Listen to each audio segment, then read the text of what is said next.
The older brother-in-law and father-in-law head for a rescue, splitting into two. Others wait, resembling a thriller scene as the camera zooms out. Suddenly, they feel like someone is lurking in the shadows, and that's when Bobby realizes his red hoodie has gone missing. Talk about a wardrobe malfunction. He asks everyone around, but no one has seen his shirt. Meanwhile, the dog is restless in the RV, and the second sister rushes in. One dog seizes the moment and bolts out, and Bobby takes off after it like a whirlwind. Of course, with 4 legs, the dog outruns Bobby easily, leaving him puzzled.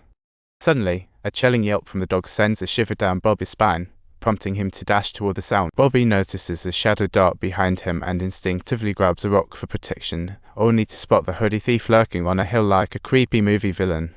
Looking down, he sees the pup's demise, walks over fighting tears, flips it over heart-wrenching.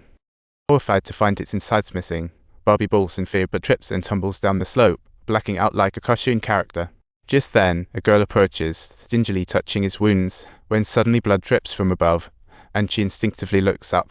She spots a hideous figure gnawing on a dog's leg like something out of a horror show, but the girl seems unfazed at all. The scene shifts, revealing the brother-in-law alone at a massive pit filled with old, rusty cars like a museum of abandoned vehicles. He walks down for a look, and anyone else would find the scene bizarre, but this guy just shrugs it off like it's an everyday stroll. Elsewhere, Dad returns from the gas station. No one answers. Thirsty and hungry, he feels lost. He grabs a bottle of water from the fridge and saunters to the phone only to find there's no signal. Classic horror movie moment. Spotting a package on the table, curiosity leads him to open the white box, only to find a bloody ear inside. He hurriedly pulls out his gun, but finds the old gas station attendant is nowhere to be seen. Suddenly spotting grotesque photos on the wall. Frightened, he dashes out, planning to flee in the gas station car, but hears the old man in the restroom. Upon opening the door, the old man simply says, "I've done all I can, and am so sorry," enough to send shivers down anyone's spine. It seems like he did it all under duress, and then bang. His head explodes, while voices of children call out, and he panics, firing wildly. Seeing this unfold, I can't help but think, what are you shooting at? Bullets aren't exactly infinite, save them for a rainy day. He hastily flees in the car as haunting shouts draw near, a nail-biting moment. Yup, the screams are right behind him, and Dad gets knocked out cold, dragged into the mine without a fight.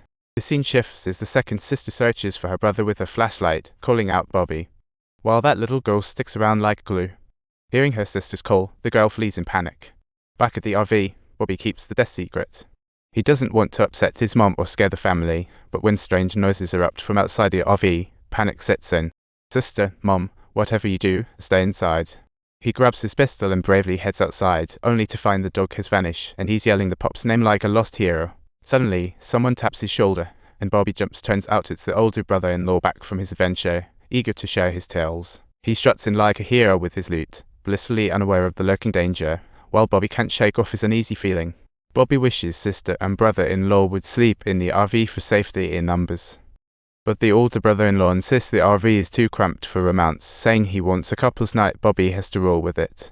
The brother-in-law assures Bobby that if Dad hasn't returned by midnight, they'll go look for him together, which soothes Bobby a bit. Inside the RV, the second sister settles the little niece down before climbing into bed to unwind with music in her headphones, total relaxation mode. After seeing that poor pup earlier, Bobby can't settle down. Then he hears barking outside and decides to check it out. Classic curiosity. Suddenly, the light flips on by second sister's bed, blanket thrown off. Oh my gosh. My face shows pure horror as Cam returns to this person. This guy is so ugly, it makes me cringe. He keeps stroking the second sister's hair, just plain gross. The second sister is too startled to speak. Outside, Bobby spots something odd in the bushes and runs back to the older sister and brother-in-law's car in terror. He bangs on their car window to wake them up, but the sister scoffs. No way anyone would choose to stay out here in the middle of nowhere. Clearly, she's not buying. Desperate, Bobby spills the beans about the poor pup's fate, warning the sister that someone might be watching them and Dad is still MIA. Brother-in-law realizes the severity, just as the ugly dude in the RV issues commands via walkie-talkie. They hear Dad screams in the distance.